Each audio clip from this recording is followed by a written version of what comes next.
For a long time, the Galactic Empire believed it was the strongest force in the galaxy. Its fleets covered countless star systems, and its control reached even the farthest corners of space. To them, the Terran Empire was just a small, unimportant group, a young human race not worth noticing.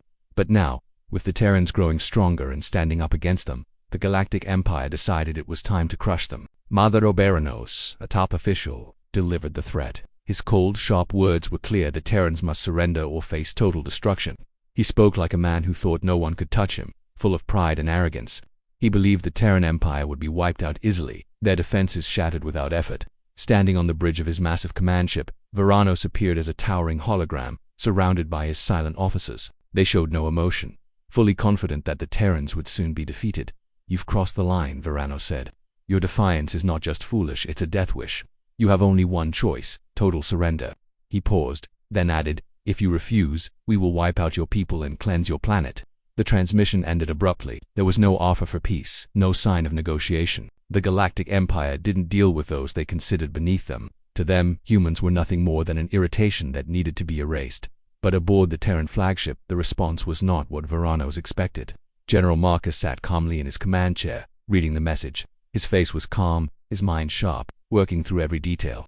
He had seen this kind of arrogance before, the Empire's belief that they were unbeatable. But Marcus had spent years preparing for this moment, and he wasn't about to let his people fall without a fight. He leaned forward, his officers standing quietly around him, waiting for his orders. They trusted him, not because they thought they were better, but because they knew how humans always found a way to survive when pushed to the edge. Marcus finally spoke, his voice calm and firm. "Let them come," he said, tapping a few buttons on the holographic table. A map of the nearby sectors lit up, showing the Imperial fleet's arrival point.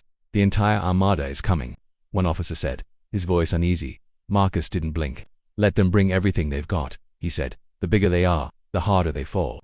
Some officers exchanged nervous glances, but deep down they trusted Marcus. He had led them through many battles, and he always found a way to win. This time would be no different. Marcus spoke again. "They've given us two choices: surrender or die. But what they don't understand is that we've never been the kind to accept either." He looked at the map, pointing at the dense clusters of Imperial ships. "We've been underestimated before," he continued, "and every time, we came back stronger. This time will be no different." The Terran fleet was smaller, far less in number, but every ship was built with human creativity, cutting-edge technology, and hard-earned experience. "We don't win through brute force," Marcus said. "We win by being smarter." His eyes scanned his officers. The Empire already believes they've won. So when they attack, let them believe it. They'll run into a wall they never expected. The mood in the room changed. Officers stood straighter, a new energy filling the air as the strategy became clear. The plan was simple but deadly. Let the Empire think they're winning. Lure them in with false confidence, and then strike when they're most vulnerable. "Activate all backup systems," Marcus ordered. "Get the entire fleet ready before the Empire arrives." His senior officers nodded, quickly moving to spread his orders. The command center's panels lit up, and the Terran fleet sprang into action. Engines roared to life as ships aligned into formation. They were outnumbered, but not outsmarted. Marcus leaned back in his chair, watching as his fleet prepared. He knew this battle would be their toughest yet, but his faith in his people was unshakable. Humanity had always found a way to survive. The Empire had made a critical mistake thinking their threat would force humanity to kneel. They had forgotten one simple truth: humans fight for their place, and they're very good at it. The countdown had begun. Soon the Empire would realize how badly they had misjudged their enemy. Marcus allowed himself a small, grim smile. This was only the beginning. The ultimatum had been given, and now humanity would show the galaxy why that was the worst move the Empire could have made. The Empire expected surrender. They had no idea what was really coming. As the galactic fleet stormed into Terran space, their enormous ships cast massive shadows over the stars. Imperial officers watched with smug confidence. They had come to crush, to dominate, to remind humanity of its place beneath them. The Armada was a giant, thousands of ships, from fast interceptors to massive war cruisers, all moving in perfect formation. Varanos stood at the front of the lead ship, staring calmly at the display screen. To him, this wasn't a battle. It was an execution. On the scanners, the Terran fleet appeared as a few tiny lights, scattered in the darkness. In Varanos' mind, the fight was already over, but the Terrans had been ready. Quiet, organized, every commander knew their role. They lacked numbers, but they had something else: sharp tactics, deep knowledge of the battlefield, and a burning will to survive. What the Empire didn't realize was that their arrogance would become the Terrans' most powerful weapon. The first shots were fired.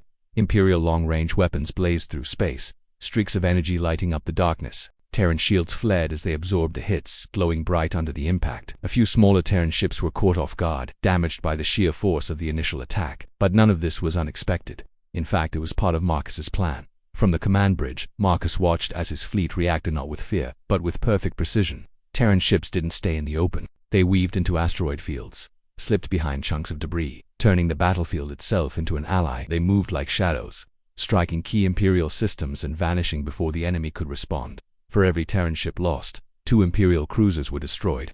The momentum was shifting. On board the Imperial ships, officers grew nervous. Their flawless invasion plan was falling apart. The total domination they had expected was slipping away. Then the Empire made the mistake Marcus had been waiting for. Frustrated by the drawn-out battle, the Imperial capital ships surged forward, throwing everything they had in a desperate attempt to crush the Terran forces in one overwhelming strike. But by doing so, they exposed themselves. Marcus countered with a swift split maneuver, flanking the Imperial formation and cutting their massive warships off from their support fleet. Terran ships struck like scalpels, fast, precise, and lethal. They pierced through shield gaps, targeted reactor cores, and disabled systems with surgical strikes. One by one, the Empire's colossal ships fell. Their once mighty hulls split apart, and their proud legends turned into flaming wreckage. On the bridge of the lead Imperial ship, Verano stood frozen, jaw clenched, watching his grand fleet being dismantled piece by piece. "They're not fighting like cornered animals," one of his officers muttered. "They're fighting like they can win," and they were. Marcus observed it all with cold focus. The Empire had brought overwhelming firepower, but it was slow, rigid, and unable to adapt.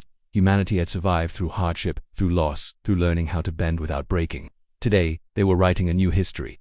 The Imperial fleet began to fall apart. Their formation broke, communications failed, and their unity crumbled. A Terran officer reported, almost in disbelief, "We're pushing them back."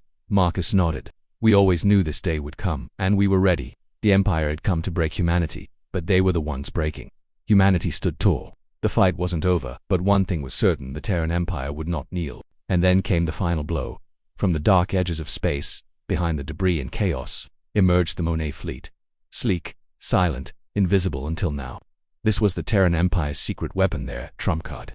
These ships had been hidden from Imperial sensors, cloaked in advanced technology never before revealed. The Empire had tried to watch them, monitor them, but failed.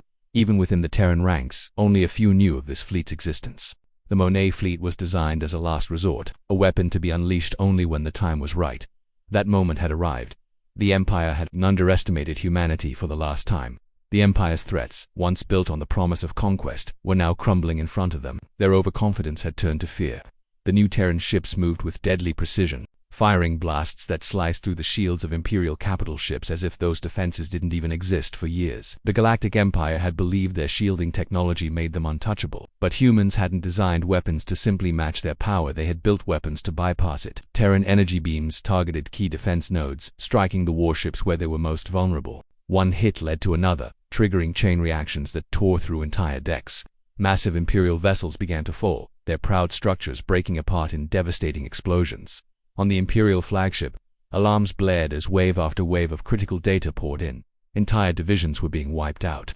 Ships that had once symbolized the Empire's might were now burning wreckage, destroyed in mere seconds. Officers scrambled to understand what was happening, but the truth was clear. The Terrans had been waiting for this exact moment. This wasn't random chaos. It was a trap, executed with ruthless precision. Aboard the Terran flagship, Marcus watched the battle unfold in grim silence. This wasn't about revenge. This was about teaching the Empire a lesson it had long ignored. They were not invincible. The Terran fleet had been crafted for this day. Every strike was calculated. Every move had a purpose. In contrast, the Imperial response was disorganized and frantic. Their fleet wasn't prepared for this kind of warfare. On the main screen, another massive Imperial battleship exploded. Varanos' rage boiled over. He slammed his fist into the control panel, his voice trembling with fury. "How are they doing this? We are the Galactic Empire. We are the strongest force in the galaxy." But the Terrans had already answered that. They had shattered the Empire's rhythm, exposed the myth of their invincibility. For too long, the Empire had relied on sheer size and firepower, blind to the fact that their strength had made them arrogant and slow. Now that arrogance was being paid for in blood and fire. Panic spread through the Imperial command lines. Officers realized this was no longer a fight for victory, it was a fight for survival. The Terrans had outmaneuvered them at every step. The Empire's overwhelming numbers had blinded them to the truth. They had underestimated humanity, and the price of that mistake was now burning across the stars. Finally, one of Varanos' senior officers said the words no one else dared to speak.